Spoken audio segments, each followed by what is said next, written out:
अब हम करेंगे समांतर माध्य निकालने की पग विचलन विधि।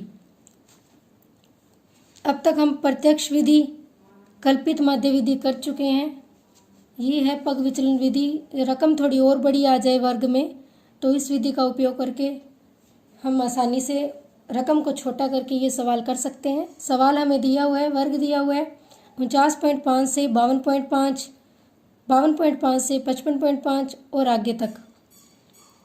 तो सबसे पहले जो सवाल में अपने को देखना है, ये देखना है कि इन सभी के बीच में वर्ग में जो अंतर है वो बराबर है। हाँ, अंतर सभी में बराबर है, 3-3 का अंतर है। उसके बाद हमें बारंबारताएं दी हुई है। उसके बाद हमें x नहीं दिया हुआ, x हम निकालेंगे। तो x हम निकालते हैं, इन दोनों के बिल्कुल बीच की संख्या लिखेंगे।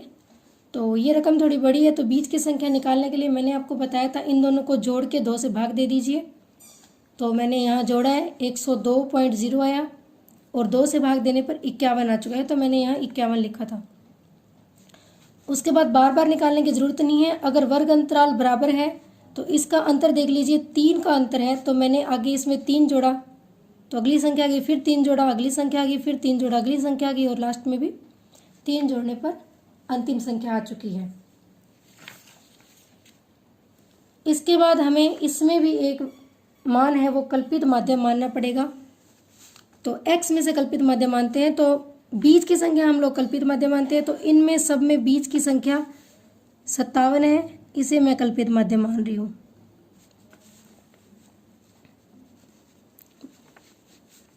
और इसको जैसे कि आपको पता है a से डिनोट करते हैं।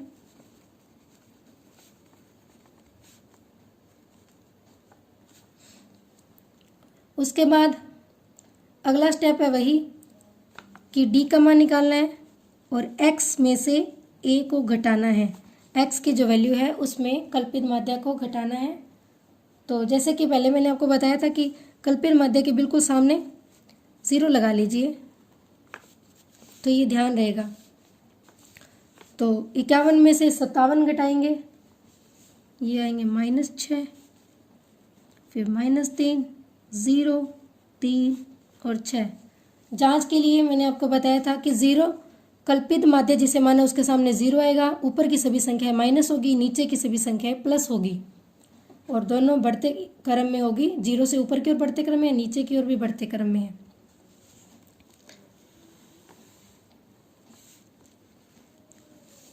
अब इसमें कल्पित माध्य विधि से एक स्टेप और एक्स्ट्रा होगा, वो ये होगा कि हमें यहाँ पे h का मान भी देखना है। क्या है, h से हमें जो मान आया है d, इसे h से भाग देना। अब h क्या है, h होता है इन दोनों के बीच में अंतर कितना है, तो h हमारे पास है 3। तो इस स्टेप में हम u निकालेंगे। ये थोड़ा ध्यान दें कि स्टेप में हम u निकालेंगे। u निकलेगा, जो d हमने निकाला है उसे हम h से भाग दे देंगे। जो हमने d निकाला है उसे हम h से भाग देंगे।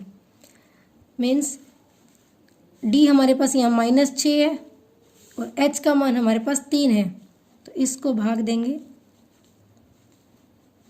इसी प्रकार आगे भी 0 के सामने 0 आएगा, 1 और फिर 2।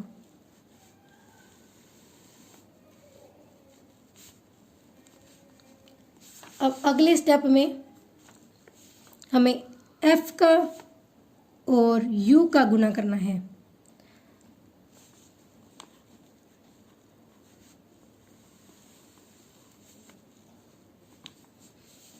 f और u इन दोनों का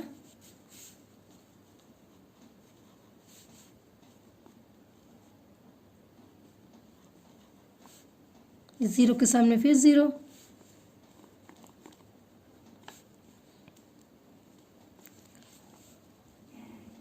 फिर वही स्टेप करना है। माइनस माइनस वालों को अलग जोड़ लेंगे, प्लस प्लस वालों को अलग जोड़ लेंगे।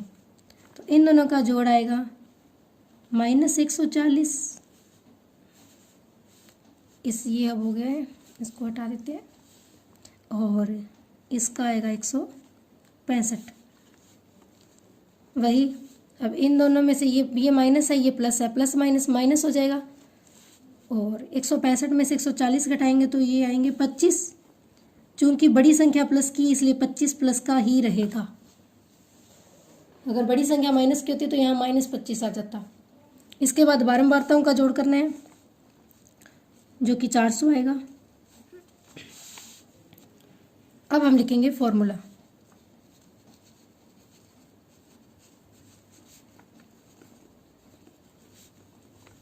वही पहले हमने a घटा चुके तो हम a प्लस करेंगे,